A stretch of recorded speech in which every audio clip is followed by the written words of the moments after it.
What's up, guys? It's MB Boxing, and I just finished up watching Azinga Fuzile versus Kenichi Ogawa, and this was a 12-rounder for the vacant IBF Super Featherweight World Championship, and this fight was Saturday, November 27th, from the Madison Square Garden Theater in New York City, New York, and this fight was broadcasted on DAZN, and in this fight, Kenichi Ogawa was able to get a unanimous decision victory over Azinga Fuzile to become the new IBF Super Featherweight World Champion.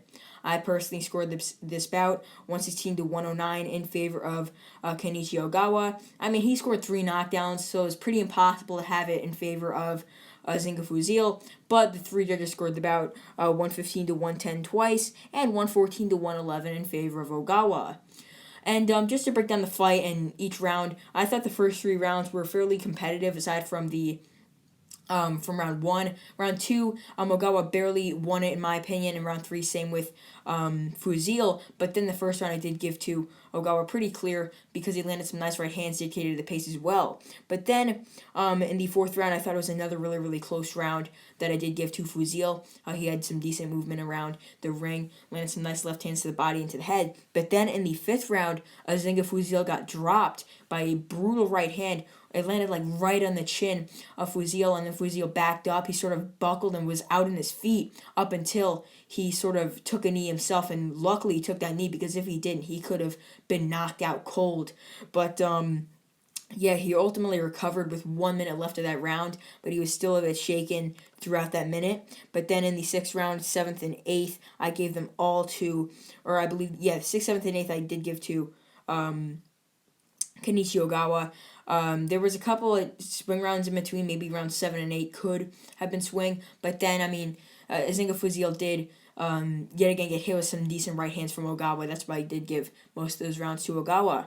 But then, as the fight went on, Ogawa seemingly had control, and there was a couple of rounds that Fuzile did win here and there. That's why I gave him, I believe, 4 rounds in my scorecard, because he won some early, won some in the middle rounds, and won some late. But then in that 12th round, I mean, it was a real dominant round for Ogawa. I mean, he dropped Azinga Fuzile earlier in the round with a brutal right hand that once again made him buckle back and take a knee. And then again, in like the last 15 seconds, Fuzile got dropped with a left hand. Then he buckled and then took a knee. All the knockdowns were very similar, except for the third one being that it was a left hand.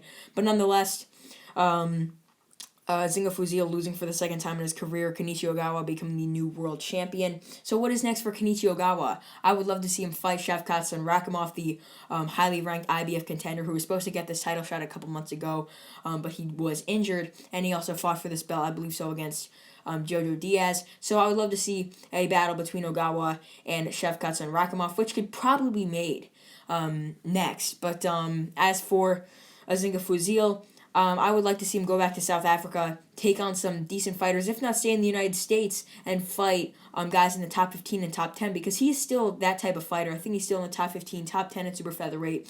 Although I did get this prediction wrong and I thought that he would be able to stop Ogawa, I still think he's a good fighter. He carries decent power, and he did show a lot of heart here, and I think he should either go back to South Africa, take on some decent opponents like guys in the top 25, top 30, because he was doing that before he came to the United States, but then he could possibly stay in the United States on DAZN and fight guys, and, you know, yet again, maybe just scratch that idea of him going back to South Africa, because I believe he's signed with Golden Boy.